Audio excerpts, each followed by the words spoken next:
Sa ngala ng Ama at ng Anak at ng Espiritu Santo. Amen. Sumayin niyo po ang Panginoon. At sumaiyo rin. Mga minamahal kong mga kapatid, aminin po natin ang ating mga kasala at mga pagkukulang upang tayo po ay maging karapat-dapat na gumanap sa banal na pagdiriwang na ito.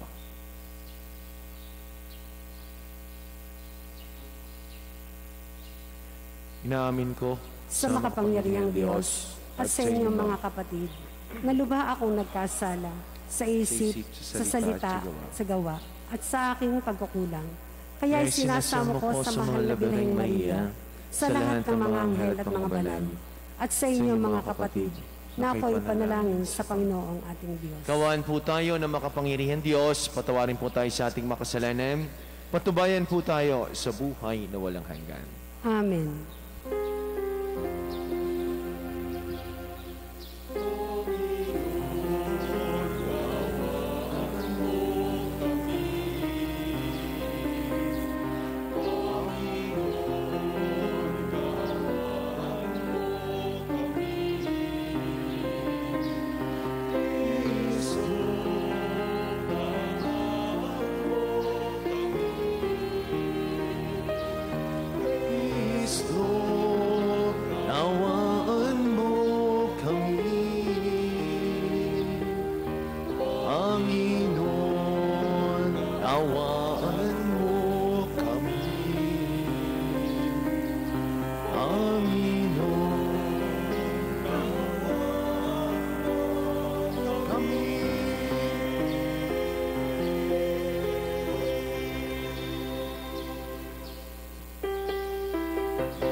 Kapayapaan mga taong kinalulugan niya, inupuri ka namin,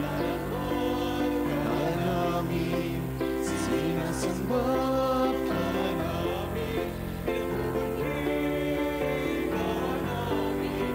isasalamatan ka namin, dahil sa dakila mo ang king kapurihan, Panginoong Diyos, Hari ng langit, Diyos amang makapangyarihan sa lahat, Panginoong Jesucristo, bugtong na anak, Panginoong Diyos, Kordero ng Diyos, anak ng Ama.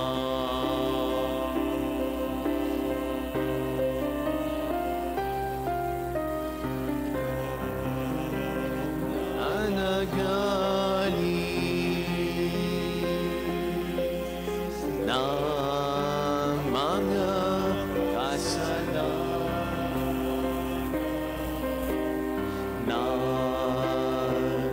sanlibutan, bawa ka sa amin.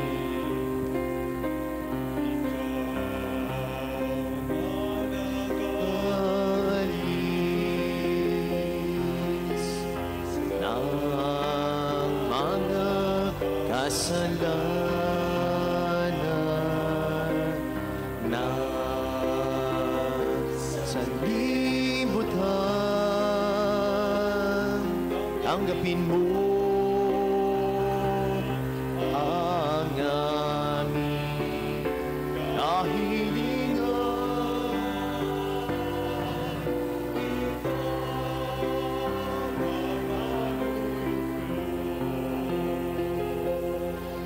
Sa kanang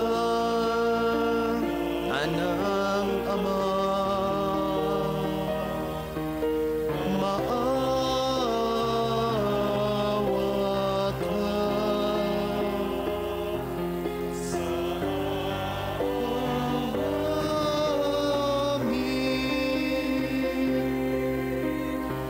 maawa ka sa amin.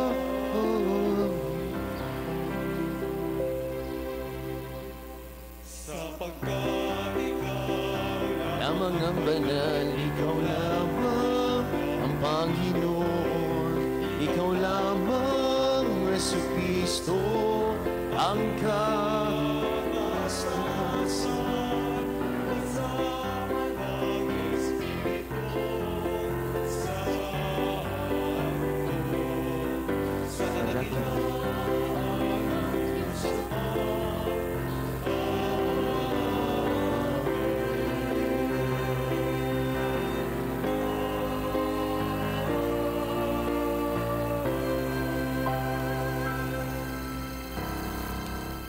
Manalangin po tayo. Ama naming makapangyarihan, ginagawa mong kami magkaisa ng kalooban. Ipagalob mo ang iyong mga utos ay aming mahalin. Ang iyong mga pangako ay hangarin naming tanggapin upang sa anumang pagbabago sa paligid namin, manatiling matatag ang aming loobin sa tunay na kasiyang matatagpuan sa iyong piling. Sa pamamagitan ni Jesucristo kasama ng Espiritu Santo, magpasawalang hanggan. Amen.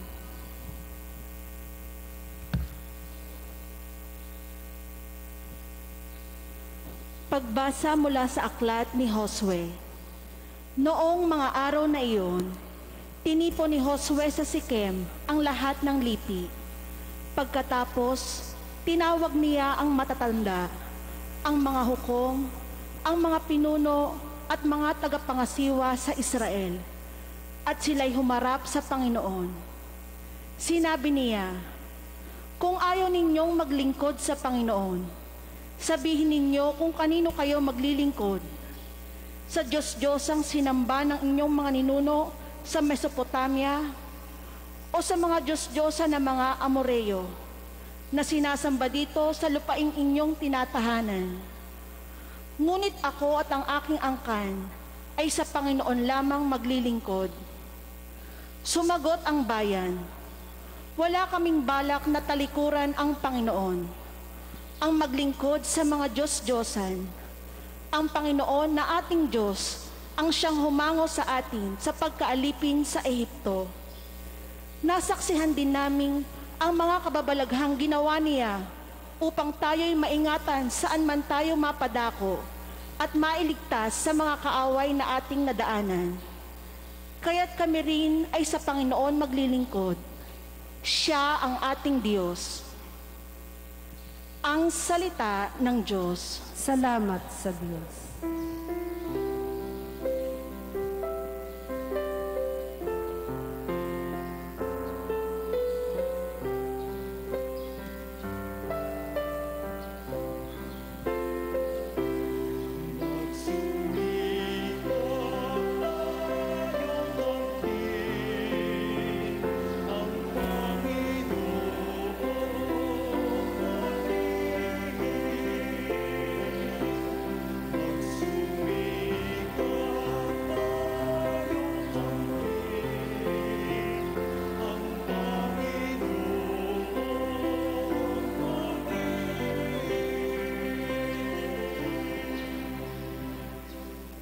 Panginooy aking laging pupurihin, sa pasasalamat di ako titigil. Aking pupurihin kanyang mga gawa, kayong naaapi, makinig matuwa.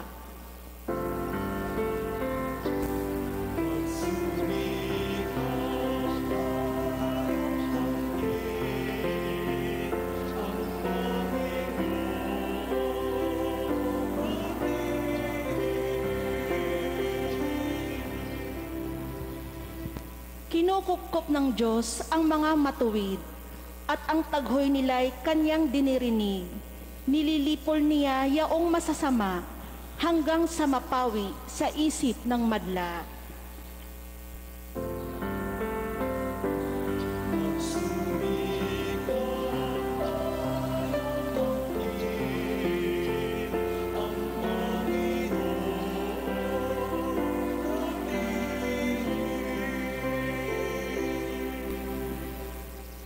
Agad dinirinig daing ng matuwid, inililigtas sila sa mga panganib. Tumutulong siya sa nagsisihapayo, ang walang pag-asay hindi binibigo.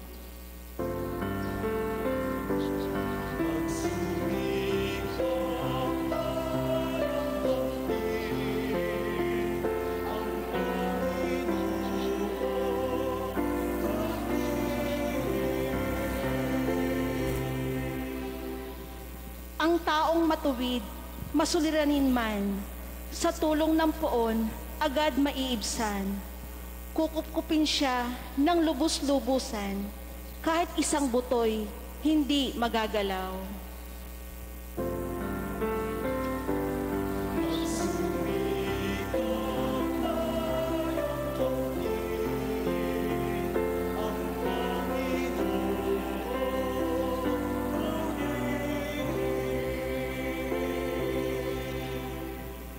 Ngunit ang masama ay kasamaan din. Sa taglay na buhay ang siyang kikitil. Mga lingkod niya'y kanyang ililigtas. Sa napakukupkop, siyang mag-iingat.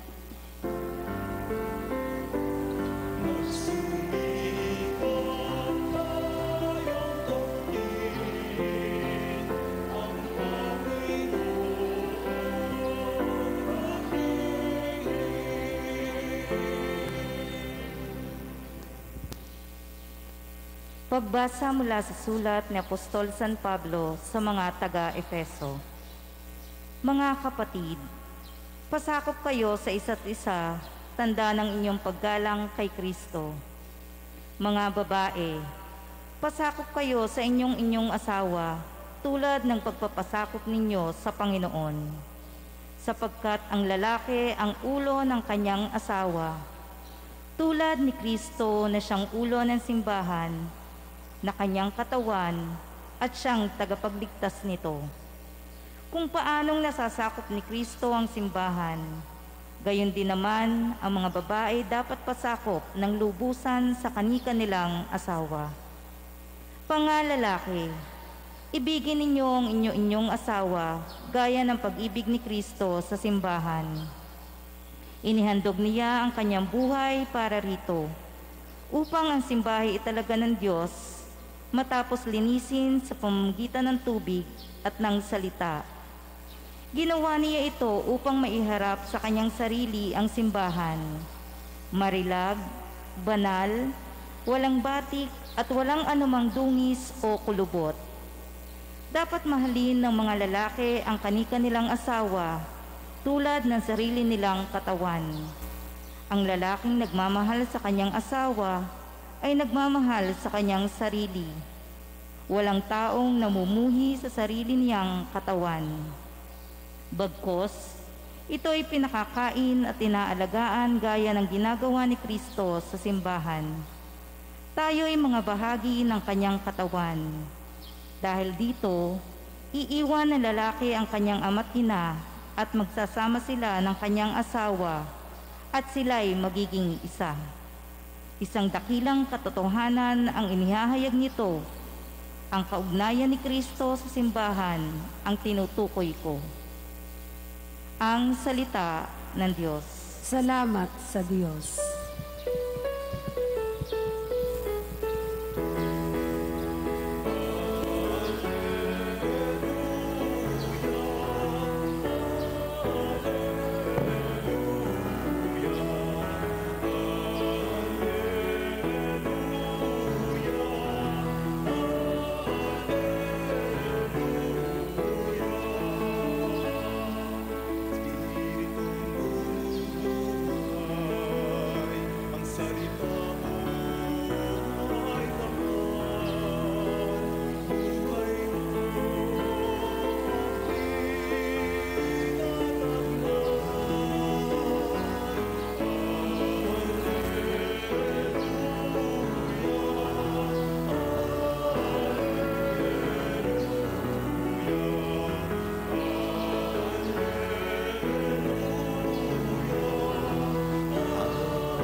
Sumaini po ang Panginoon.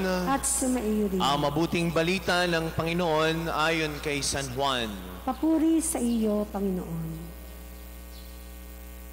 Noong panahon yun, marami sa mga lagad ni Jesus ang nagsabi, "Mabigat na pananalita ito, sino ang makakatanggap nito?" Alam ni Jesus na nagbubulong-bulungan ang kanyang mga lagad tukol dito, at sinabi niya, "Dahil barito'y tatalikuran na ninyo ako. Gaano pa kaya kung makita ninyong umaakyat ang anak ng tao sa dati niyang kinaroroonan? Ang Espiritu ang nagbibigay buhay, hindi ito magagawa ng laman. Ang mga salitang sinabi ko sa inyo ay Espiritu at buhay, ngunit may ilan sa inyong hindi nananalig sa akin sapagkat talastas ni Jesus buhat pa noong una. Kung sino-sino ang hindi nananalig sa Kanya at kung sino ang magkakanulo sa Kanya, idinugtong pa niya. Yan ang dahilan kaya ako sinasabi sa inyo na walang makalalapit sa akin malibang loobin ito ng Ama. Mula no ay marami sa kanyang mga alagad ang tumalikod at hindi na sumama sa kanya. Kaya tinanong ni Jesus ang 12, ibig ba din niyong umalis? Sumagot si Simon Pedro, Panginoon, kanino po kami pupunta? Nasa inyo ang mga salitang nagbibigay ng buhay na walang hanggan. Niniwala kami at ngayon natitiyak namin kayo ang banal ng Diyos.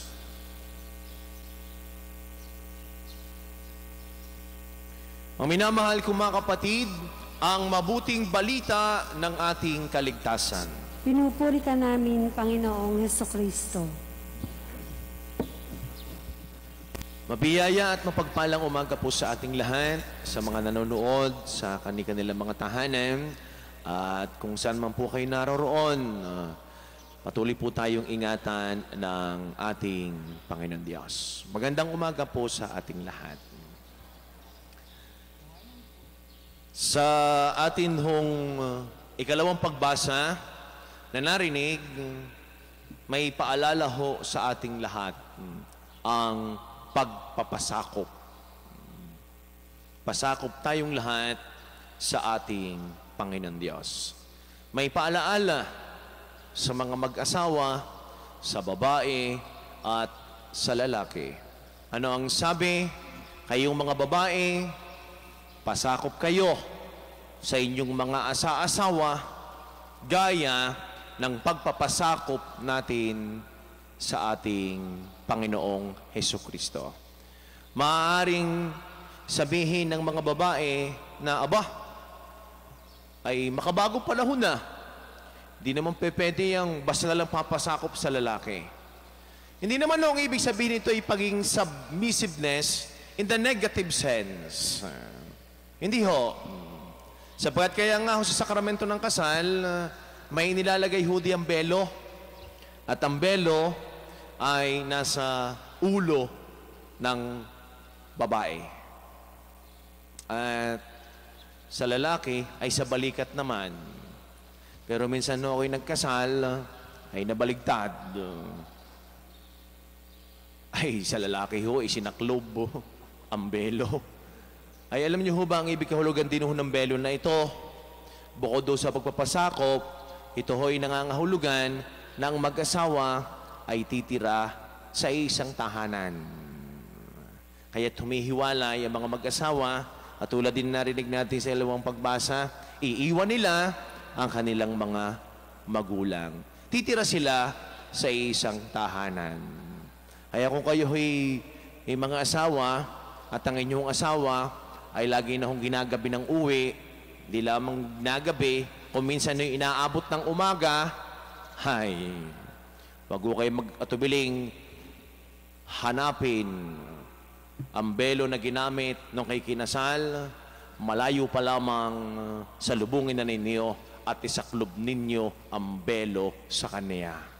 Sapagkat paalaala na siya ay hindi pwedeng kung saan-saan matutulog. Eh, paano yun, Father?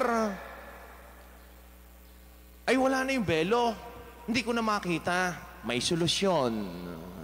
Sako ang inyong gamitin. Pero lalagyan din naman ho ninyo ng butas ang sako at baka ho, hindi ho makahinga. Meron nga akong kwento ng mag-asawa. Itong mag-asawa na ito ay yung lalaki, kaibigan ni Father. Kaya tang sabi nung lalaki kay Father bago ikasal, Father, ay kayo nga aking kukuning magkakasal. Pero ako'y may request. Ano yon? Ay sana naman ho, pag nag-exchange na ho kami ng vows, sana isasabihin ninyo, oh, ikaw babae, ikaw ay papasakop sa lalaking ito at kung ano ang sabihin ng lalaki ay susundin mo lahat. Sabi ni Father, okay. Yun naman pala eh. Ay siya, Father, areho ang 5,000 donasyon ko sa simbahan. Nung araw na ho nung kasal, aba, eto na.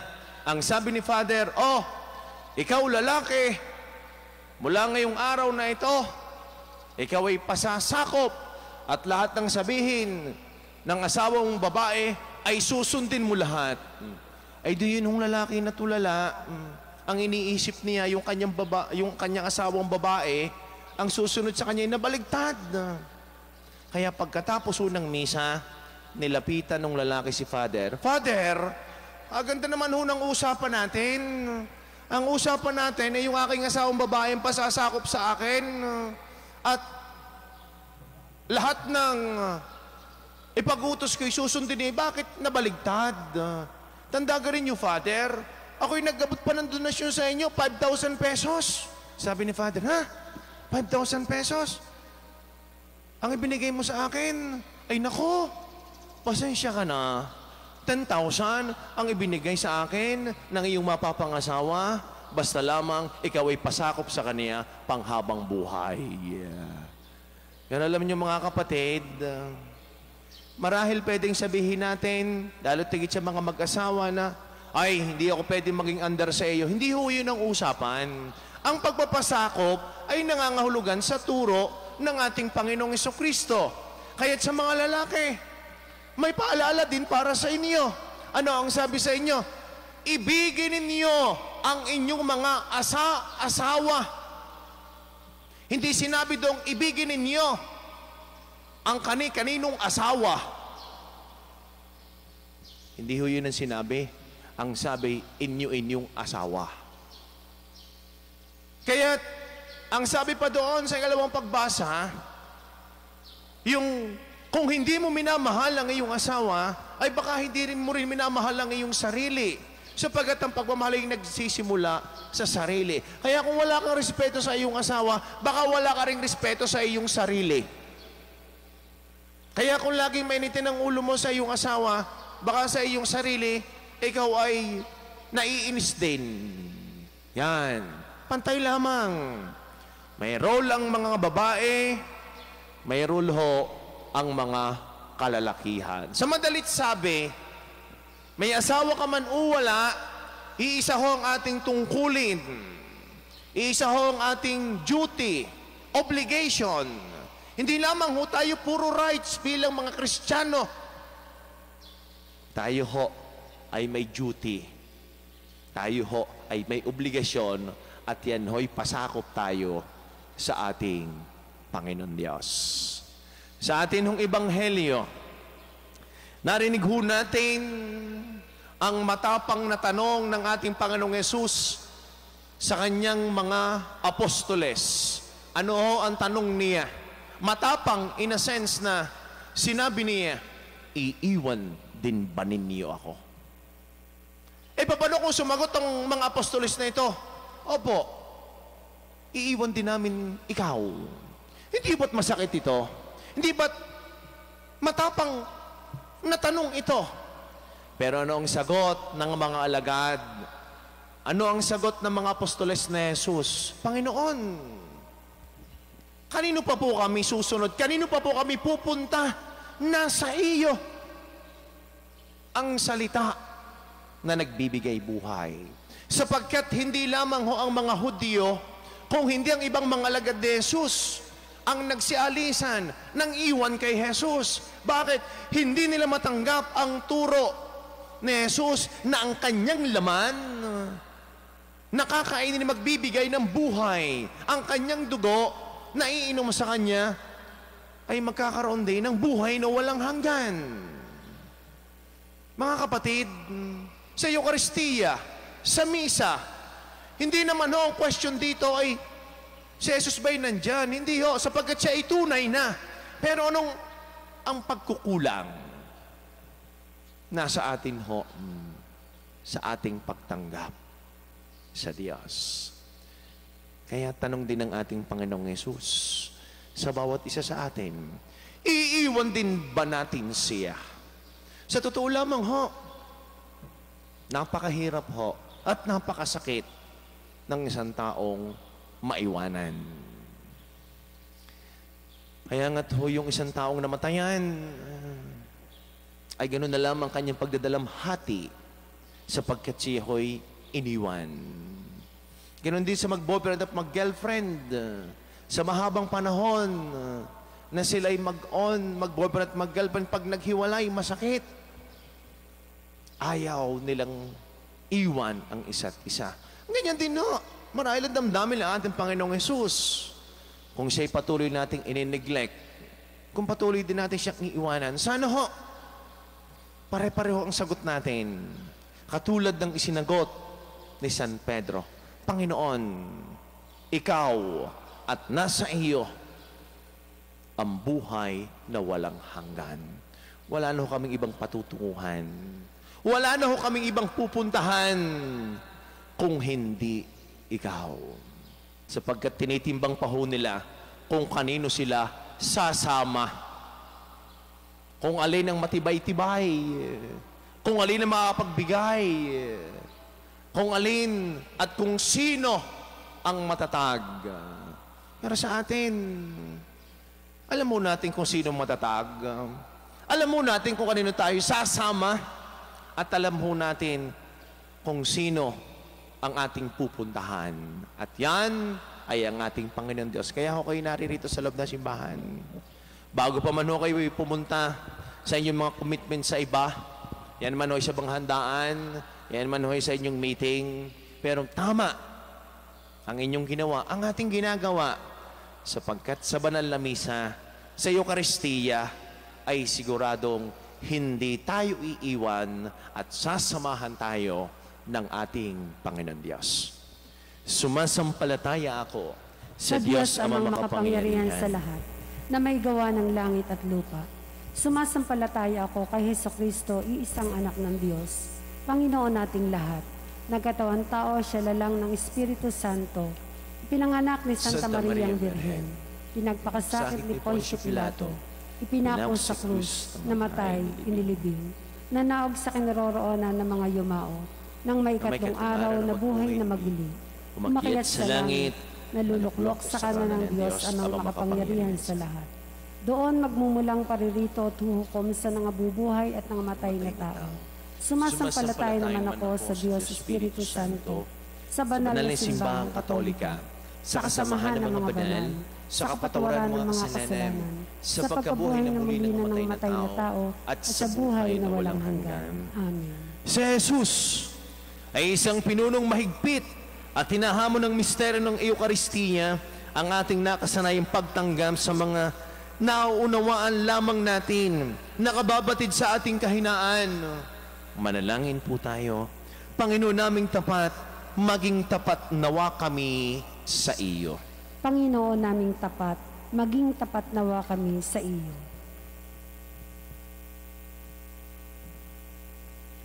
Nawa ang simbahan sa pamumuno ng kahalili ni Pedro ay tuwinang manatiling tapat sa pakikipagtipan sa Panginoon. Manalangin tayo. Panginoon naming tapat, maging tapat nawa kami sa iyo. Nawa sa pamamagitan ng tapat na pagmamahalan, ang mga mag-asawa ay magpatotoo sa pagmamahalan na nagbubuklod kay Kristo at sa simbahan. Manalangin tayo. Panginoon naming tapat, maging tapat nawa kami sa iyo. Nawa isang tabi ng mga di naniniwala sa presensya ni Kristo sa Eucharistia, ang kanilang pangatwiran at pakumbabang tanggapin ang turo ni Kristo sa bagay na ito. Manalangin tayo. Panginoon naming tapat, maging tapat nawa kami sa iyo. Nawa lahat tayo ay manatiling tapat kay Kristo o kay Jesus kahit na marami ang tumatanggi sa kanyang turo at tumitiwalag sa simbahan. Manalangin tayo. Panginoon naming tapat, maging tapat nawa kami sa iyo. Nawa igalang ng mga Kristiyano na natutuksong sumunod sa masamang halimbawa ng mga taong di tapat ang kanilang mga pangako sa bautismo. Manalangin tayo. Panginoon naming tapat, maging tapat nawa kami sa iyo. Tahimik nating ipanalangin ang ating mga pansariling kahilingan. Manalangin tayo. Panginoon naming tapat, maging tapat nawa kami sa iyo. Panginoon ng lahat ng katotohanan at kaaliwan, kahit na ikaw ay iwan ng lahat dahil sa iyong mga kahinaan, ipagkaloob mo sa amin kami di tumigil na sambahin. Mahalin ka at maglingkod sa iyo pagkat ikaw lamang ang may salitang nagbibigay ng buhay na walang hanggan, na nabubuhay at naghahari magpakailanman. Amen.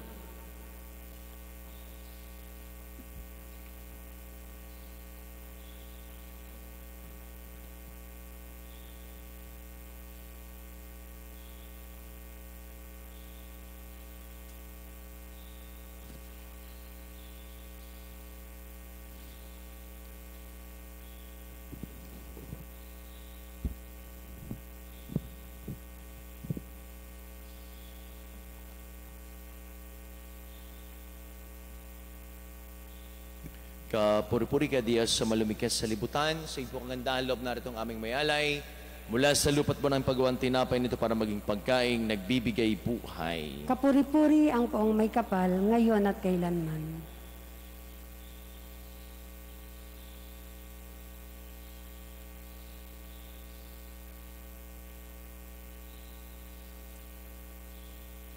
Kapuri-puri ka Diyos sa malumikas sa libutan, sa iyong kagandahan loob narito ang aming mayalay, mula sa katas ng ubas mo ng pagawang alak nito para mag-inuming nagbibigay ng iyong espiritu. Kapuri-puri ang poong may kapal, ngayon at kailanman.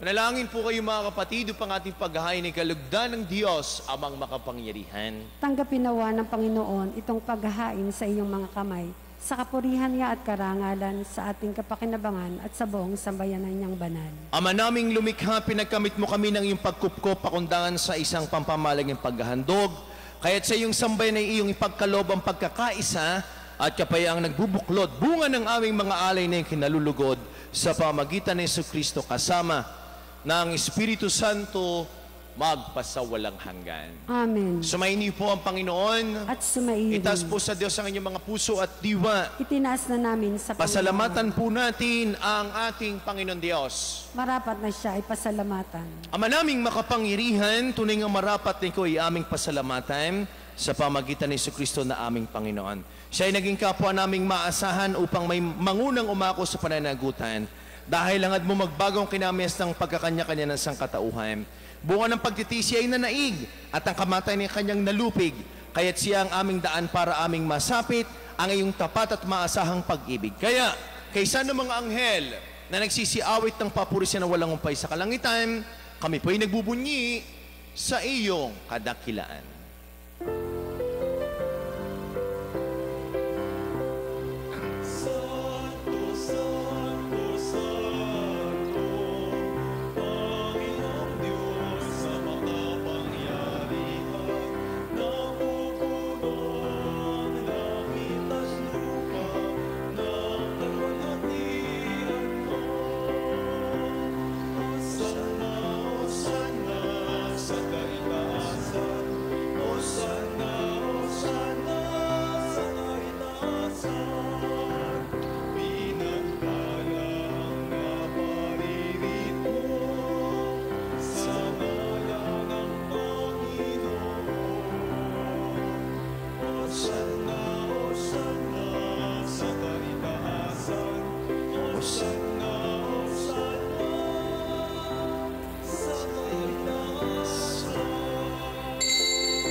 Ama naming banal, ikaw po ang bukal ng tanang kabanalan, kaya't sa pamamagitan ng iyong Espiritu, ngayon pong banal ang mga kaloob na ito upang para sa amin ay maging katawan at tugo ng aming Panginoong Jesucristo.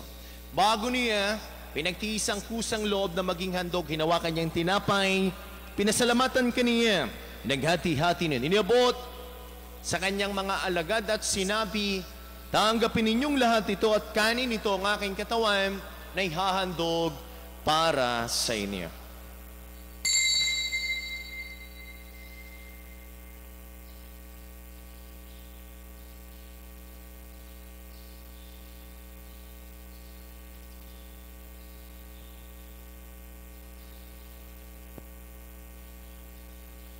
Kaya hindi naman nung matapos ang hapunan, hinawakan niyang kalis, muli kanyang pinasalamatan, niabuti ang kalis sa kanyang mga alagad at sinabi, tanggapin ninyong lahat ito at inumin itong kalis ng aking dugo ng bago't walang hanggang tipan. Ang aking dugo na ibubus para sa lahat. Sa pagpapatawad ng mga kasalanan, gawin ninyo ito sa pag-alaala sa akin.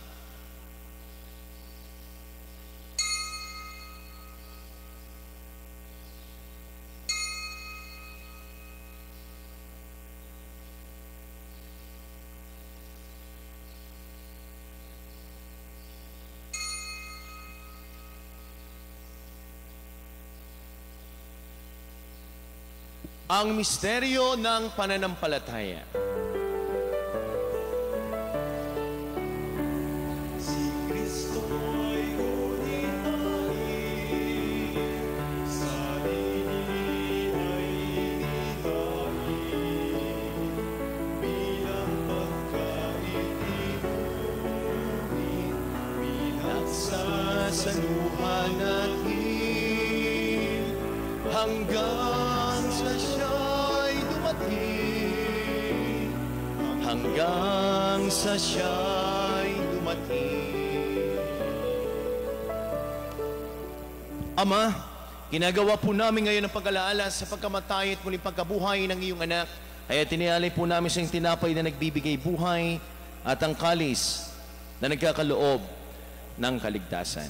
Kami po'y nagpapasalamat dahil kaming minarapat na tumayo sa harap mo para maglingkod sa iyo.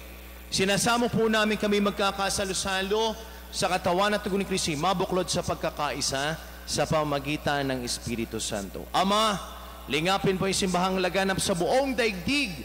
Puspusin po kami sa iyong pag-ibig. Ay San Francisco naming Santo Papa at ni Gilbert naming Arsobispo at ang lahat ng mga kaparehan. Alalahanin mo rin po ang mga kapatid naming nahimlay na may pag-asang sila'y muling mabubuhay, gayon din po ang lahat ng mga pumanaw. Kaawaan mo po sila patuloyin sa iyong kaliwanagan. Kaawaan mo pangindapatin kaming lahat na makasalo sa iyong buhay na walang wakas. Kaysa ng mahalabaring Marina na ng Diyos ni pong San Jose na ating din patron, kaysa ng lahat ng mga apostol, San Jose Marelo, San Pedro Calungsod, San Lorenzo Ruiz at ng lahat ng mga banal na namuhay dito sa daigdig ng kalugod-lugod sa iyo, may pagdiwang naman po namin ang pagpupuri sa kararangal mo sa pamamagitan ng iyong anak na aming Panginoong Hesukristo. Sa pamamagitan ni Kristo, kasama niya at sa Kanya, ang lahat ng parangal at papuri sa Diyos sa makapangyarihan, kasama ng Espiritu Santo, magpasawalang hanggan.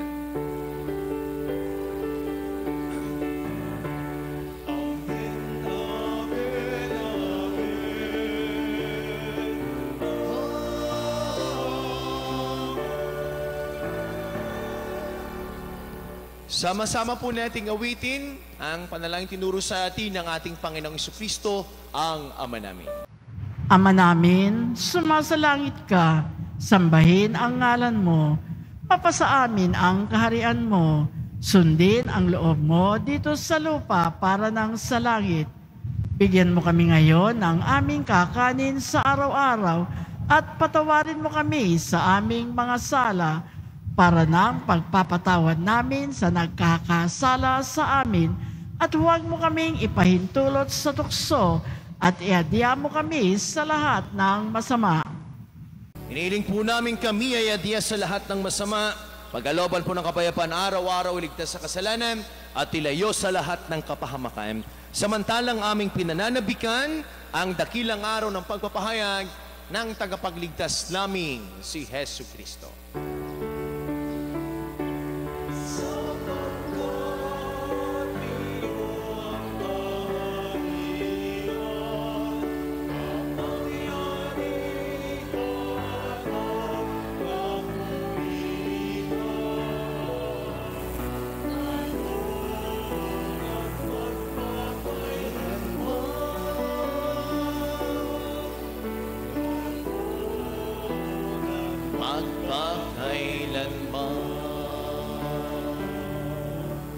Panginoong Jesucristo, sinabi mo sa iyong mga apostol, kapayapaan ang iniiwan ko sa inyo. Ang aking kapayapaan ang ibinibigay ko sa inyo. Tunghayin mo ang aming pananampalataya at huwag po ang aming mga pagkakasala. Pagkalooban po kami ng kapayapaan at pagkakaisa ayon sa iyong kalooban, kasama ng Espiritu Santo, magpasawalang hanggan. Ang Amen. kapayapaan po ng Panginoon ay lagi nang sumainyo. Minamahal ko mga kapatid, magbigayan po kayo ng kapayapaan sa bawat isa. Peace be with you po sa inyong lahat. Kordero ng Diyos na nag-aalis ng mga kasalanan ng sanlibutan, maawa ka sa amin. Kordero ng Diyos na nag-aalis ng mga kasalanan ng sanlibutan, maawa ka sa amin. Kordero ng Diyos na nag-aalis ng mga kasalanan ng sanlibutan, ipagkaloob mo sa amin ang kapayapaan. Ang minamahal ko mga kapatid, ito ang kordero ng Diyos, itong Kristong muling nabuhay, sinagalis sa mga kasalanan ng sanlibutan. Mapalad po tayong lahat ng mga inanihan sa kanyang banal na piking. Panginoon, hindi ako karapat-dapat na magpatuloy sa iyo, ngunit sa isang salita mo lamang ay gagaling na ako. Ang katawan ni Kristo. Amen.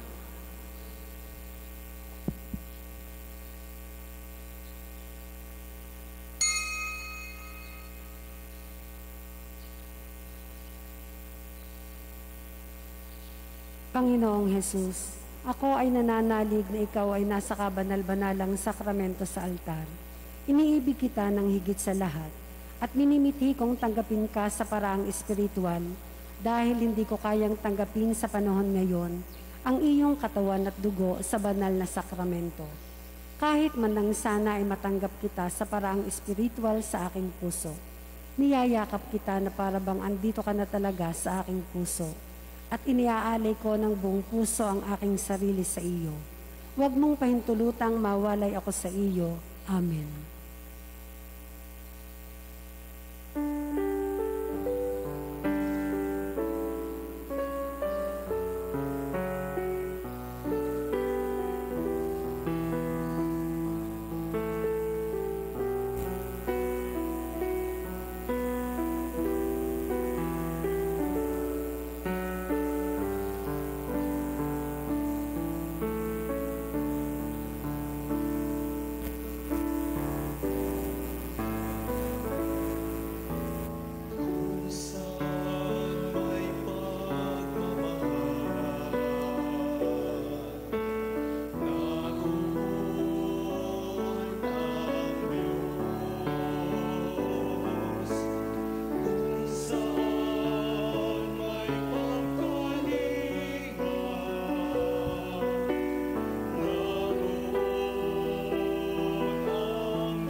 mahabagin at mapagmahal na Ama, nagsusumamo kami sa iyo upang hilingin ang iyong patnubay laban sa COVID-19 na nagpapahirap sa marami at kumitil na ng mga buhay.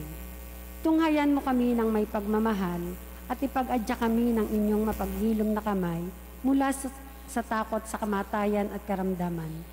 Itaguyod mo kami sa pag-asa at patatagin sa pananampalataya. Gabayan mo ang mga dalubhasang naatasan na tumuklas ng mga lunas at paraan upang ihinto ang paglaganap nito. Nagpapasalamat kami sa mga bakunang naisulong sa patnubay ng iyong mga kamay. Pagpalain mo ang aming mga pagsisikap na mawakasan ng mga bakuna ang pandemya sa aming bayan. Patnubayan mo ang mga lumilingap sa may sakit upang ang kanilang pagkalinga ay malaki pa ng husay at malasakit. Pagkalooban mo sila ng kalusugan sa isip at katawan, katatagan sa kanilang paninindigang maglingkod at ipagsanggalang sa karamdaman. Itinataas namin ang mga nagdurusa. Makamtanawa nila ang mga bubuting kalusugan. Lingapin mo rin ang mga kumakalinga sa kanila. Pagkamitin mo ng kapayapaang walang hanggan ang mga pumanaw na. Pagkalooban mo kami ng biyaya na magtulong-tulong tungo sa ikabubuti ng lahat. Pukawin sa amin ang pagmamalasakit sa mga nangangailangan. Sa pagdamay at malasakit namin sa bawat isa, malampasan nawa namin ang krisis na ito at lumago sa kabanalan at pagbabalik loob sa iyo. Hinihiling namin ito sa pamamagitan ni Hesukristo na nabubuhay at naghaharing kasama mo at ng Espiritu Santo, Diyos magpasawalang hanggan. Amen. Dumudulog kami sa iyong patnubay, mahal na Ina ng Diyos. Pakinggan mo ang aming mga kahilingan sa aming pangangailangan at ipag-adya mo kami sa lahat ng kasamaan. Maluwalhati at pinagpalang Birhen. Amen. Mahal na Birhen, mapagpagaling sa may sakit. Ipanalangin mo kami. San Jose, Ipanalangin mo kami. San Rafael Arcangel, Ipanalangin mo kami. San Roque, Ipanalangin mo kami. San Lorenzo Ruiz, Ipanalangin mo kami. San Pedro Calungsod, Ipanalangin mo kami.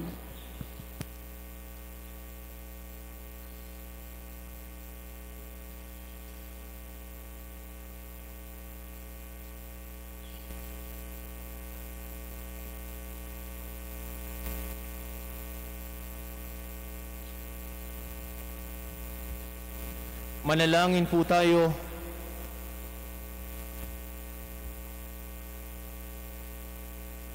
Ama naming mapagmahal, lubusin mo sa amin ang kagalingang bigay ng iyong pag-ibig na ngayon pinagdiriwang at kami na magkaroon ng ganap na kaunlaran upang sa lahat ng aming pinagkakabalahan, ikaw ay aming mabigyang kasiyahan sa pamagitan ng Jesucristo kasama ng Espiritu Santo magpasawalang hanggan. Amen.